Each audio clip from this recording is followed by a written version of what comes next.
Pemirsa, Perum Bulog berjanji akan menyerap 600.000 ton beras dari penggilingan beras yang tersebar di 24 provinsi. Sekretaris Perusahaan Perum Bulog, Awaludin Iqbal, mengatakan Kementerian Pertanian sudah bersurat kepada Perum Bulog untuk meminta menyerap beras dari penggilingan. Bulog memastikan membeli beras dari penggilingan dengan harga pasar. Sebelumnya, saat rapat dengar pendapat dengan Komisi 4 DPR RI pada 23 November lalu, Kementerian Pertanian sanggup menyiapkan 600.000 ton beras di penggilingan untuk diserap Bulog hingga bulan Desember 2022. Kementerian Pertanian berharap Bulog segera menyerap beras itu dan tidak perlu mengimpor beras. Terlebih lagi petani tengah berproduksi dan stok diperkirakan akan melimpah pada bulan Februari hingga Maret 2023.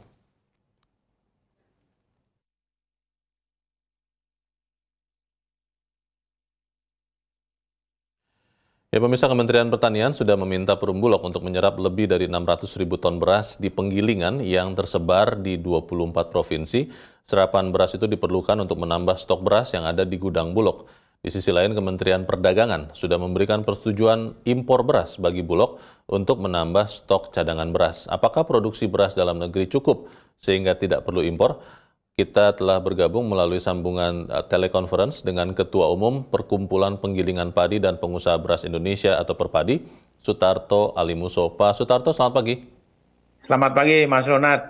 Ya, Pak Sutarto ingin memastikan, Pak, apakah benar ada beras di penggilingan di tempat Anda dan teman-teman 600.000 ton, Pak, yang belum diserap Bulog?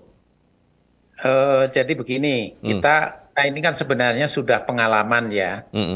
Tahu bahwa kita ini akan panen surplus itu kira-kira antara bulan Februari sampai dengan Juli. Nah, setelah itu Agustus sampai Desember itu biasanya pada posisi minus. Biasa seperti itu.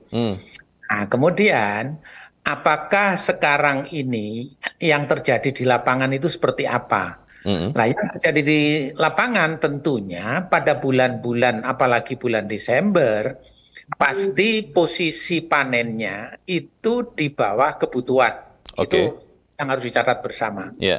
Nah, kemudian sekarang persoalan yang dihadapi oleh bangsa ini sebenarnya, ini kan masalah harga. Harga yang meningkat. Nah, harga yang meningkat ini tentunya solusinya adalah pasti harus pasar diisi, kan begitu. Nah, pertanyaannya adalah apakah pasar ini dapat diisi oleh pelaku-pelaku bisnis beras yang ada sekarang ini.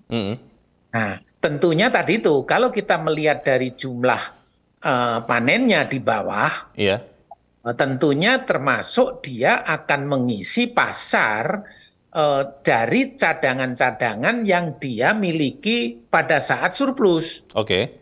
Jadi itu seperti itu. Nah, kalau tetap tidak cukup yang disalurkan oleh teman-teman pengusaha beras, pasti akan terjadi pergerakan harga. Sekarang harga ini bergeraknya kan mulai dari gabah, harga gabah. Nah, apa yang justru ini yang mestinya pemerintah ini harus mengeluarkan cadangannya untuk menutup kekurangan tadi. Nah, kalau sekarang yang ada di penggilingan padi yang akan dipasarkan itu juga harus diserap oleh Bulog untuk disimpan, kan malah mengurangi pasar tadi kan. Mengurangi suplai beras di pasar malah itu ya? Beras di pasar. Justru itu yang mungkin akan menaikkan harga. Apakah berasnya ada? Pada dasarnya ada, pasti ada. Karena ada panen sekarang ini kan lebih dari 1 juta ton, pasti ada. Ini kan kurang. Nah, kurangnya itu harusnya diisi oleh pelaku-pelaku bisnis yang selama ini memiliki cadangan sebelumnya, plus yang dimiliki oleh pemerintah. Jadi, pemerintah ini bukan waktunya untuk membeli pada dasarnya sekarang ini. Pak Sutarto, boleh dibantu dijelaskan kepada kita semua tidak? Sebetulnya yang disebut Bulog, cadangan beras pemerintah, itu apakah memang mutlak harus katakan di atas 1 juta ton, 1,2 juta ton, atau memang tidak harus begitu? Itu sebenarnya bagaimana Pak Sutarto? Ya, ini kan tergantung kepada bagaimana kita melihat kemungkinan-kemungkinan apa yang akan terjadi tahun depan. Ya, Apalagi sekarang sudah Desember. betul. Nah, Desember ini kalau menurut hitung-hitungan misalnya katakanlah di pemerintah itu masih ada sekitar 500.000 ton, Hmm, intinya justru ini yang harus dikeluarkan. hmm. Kenapa Stoknya harus dilepas. dikeluarkan?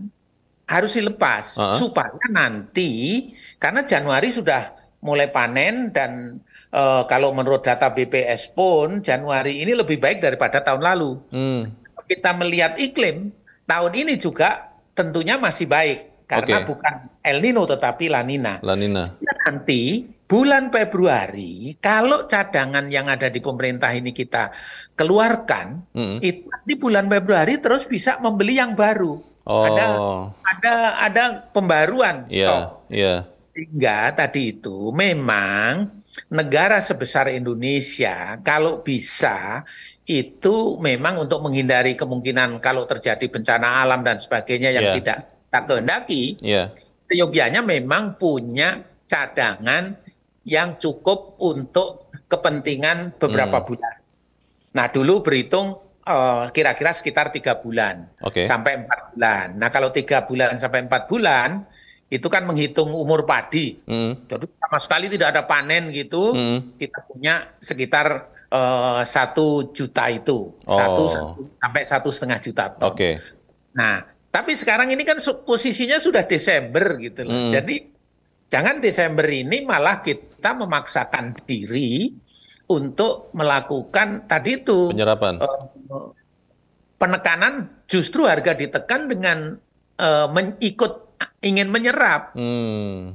Justru harusnya sekarang ini lepas itu cadangan. Lepas cadangan yang ada, cadangan pemerintah yang ada di Ya, Bulog supaya cadangan yang ada harga di mulai kita. turun juga ya, Pak Sutarto ya? Nah, supaya di pasarnya terisi, kalau Hmm. pasar terisi itu kan pasti akan berdampak ke bawah Ya, sampai pada siapa yang mau menyimpan pasti akan dikeluarkan. Yang oke. kedua, menekan supaya harga gabah relatif kembali ke Baik. eh, harga yang lebih Pak, rendah. baik, Pak Sutarto, masalahnya kan Bulog sudah mengatakan siap menyerap, siap menyerap beras yang kalau kita kira adalah ada di antara di cadangannya Pak Sutarto dan teman-teman di Perpadi.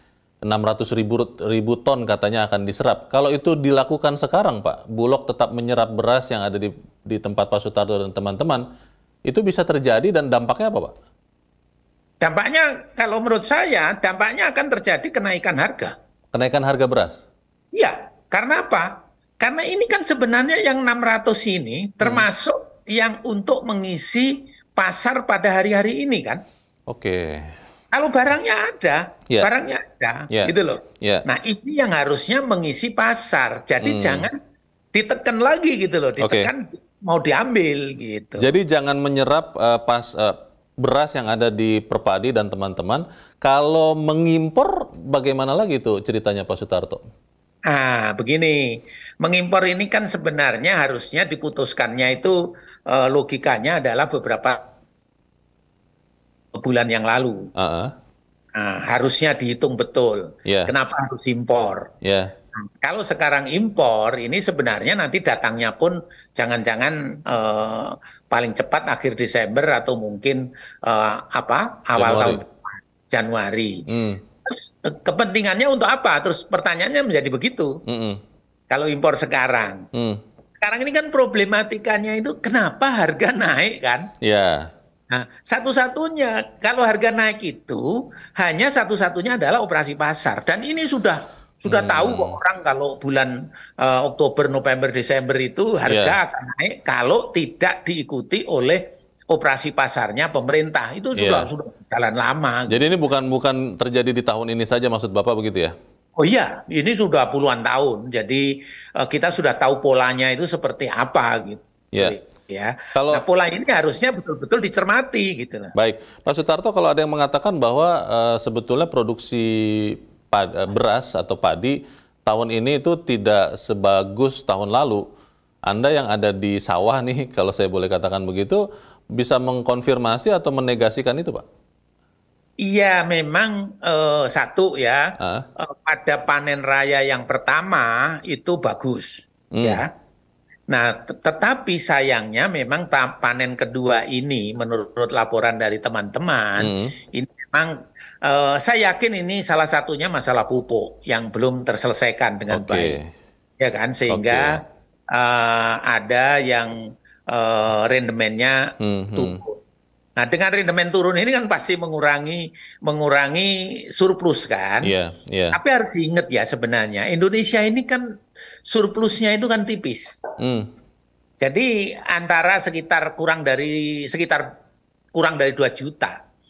Kan itu surplusnya, iya, surplus setiap tahun. oke, Nah, dengan surplus tipis inilah sebenarnya kita memang harus cermat sejak awal hmm, menghitung berapa yang harus dikuasai oleh iya, Bulog pada saat panen raya iya, pemerintah kemudian untuk disalurkan mulai bulan September, Oktober, November, Desember oke, sampai Januari. Itu oke, aja konsepnya iya, iya. sebenarnya.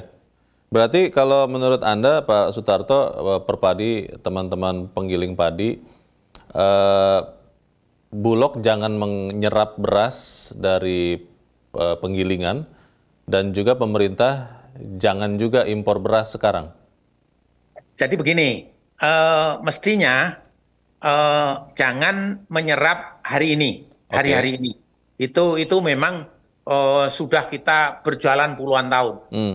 Hari-hari ini cadangan yang ada di pemerintah keluarkan. Ya. Hitungan saya dengan sekitar 500.000 ton ini dikeluarkan bulan ini sampai dengan Januari, saya pikir akan tetap aman, cukup. Hmm. Nah, kita keluarkan sebanyak-banyaknya. Hmm. Memang ya, teman-teman di penggilingan padi juga sekarang ini resah karena harga yang terus naik. Hmm. Kalau ditanya, wah ini jangan-jangan kita perlu impor supaya tidak ada yang untuk mengisi kekurangan itu. Ya. Tapi kalau kekurangan ini untuk kapan ini kan menjadi hitungan yang harus diperhitungkan betul kan? Kalau Ya. impor itu untuk kapan gitu. Ya. Nah, Ya. hitungan saya sebenarnya kalau mau berbicara impor itu sebenarnya lebih tepat itu nanti pada bulan bulan Juli tahun yang akan datang. Juli ya. Kalau harus Dihitung impor. betul, dihitung betul. Ya. Nah, sekarang ayo dibuka betul apakah di persawahan kita ini terjadi masalah yang serius Hmm. bulan-bulan ini. Hmm. Misalnya apakah banjir, apakah Ya. Ya. kekeringan, apakah ini. Kalau dari data-data itu saya pikir juga tidak terlalu mengkhawatirkan. Baik. Hanya intinya kalau menurut saya, Hmm. bagaimana tata kelola beras ini yang terbaik kan itu. Ya. Ya. Kapan harus membeli untuk pengadaan, Hmm. kapan harus melepas cadangan, Hmm. kapan harus impor. Kan Baik. ini nih yang harus dilakukan secara cermat dan Baik. tepat. Kita harap memang komunikasi ini akan lebih baik lagi di kemudian hari dan juga perhitungan lebih tepat karena sebetulnya masalahnya cukup jelas ya, cukup mudah dipahami. Untuk saat ini kami berterima kasih Ketua Umum Perpadi Sutarto Alimuso sudah mencerahkan kami pagi ini. Selamat pagi Pak Sutarto. Leonard, salam sehat. Salam sehat.